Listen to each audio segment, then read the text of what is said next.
Hi there. So videos in the classroom is something that as a second grade teacher we utilize a lot.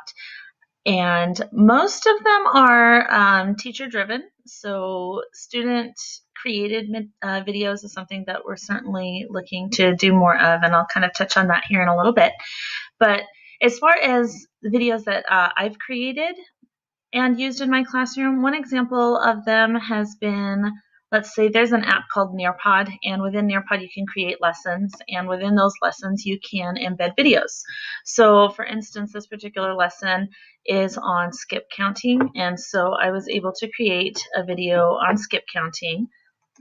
This is that video. I turned the sound down, but you can hear my voice. So the students always get a kick out of hearing my voice and realizing that it's me that's talking on their video to them. They think that that's really cool. So I get a little bit more buy-in from that. Another way that I've used my own videos that I've created has been, and this was actually new to me this year, is with the app, the behavior management app called Dojo, Class Dojo. And so on that, you're able to have like class stories, which is sends out messages to parents. And so what I did was I created a short tutorial on one of our math strategies is number lines. And so I was able to create a short tutorial. Plus 24 equals blank. There we go. Showing the steps that we do in class. So this was something that parents could watch. Parents could watch with their students to help them with homework at home. And demonstrations of procedures performed is something that our textbook, Robillard, mentions is a use of videos in the classroom. Another way that we can use, and that we do use videos in the classroom, is to build background. So within our ELA units, we have a unit on, say for instance,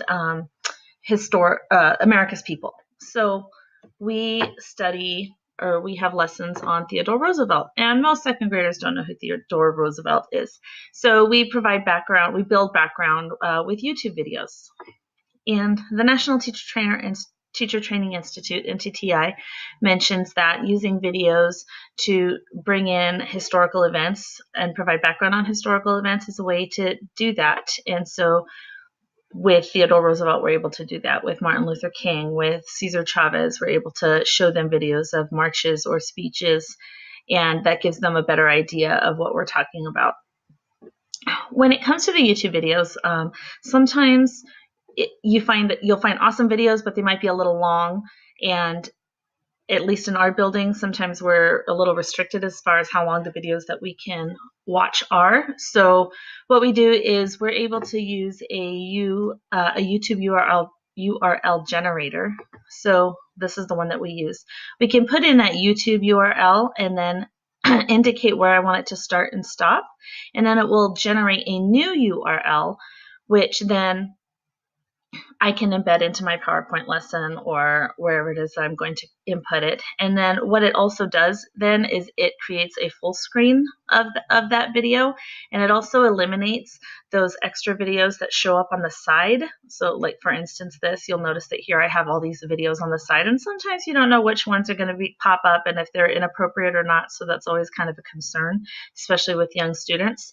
So using those URL generators is been a total blessing and eliminated that concern for us. Coming back to student created videos, I did previously try Educreations, which was really neat. It took some practice for the students to get to figure out how to create their own videos.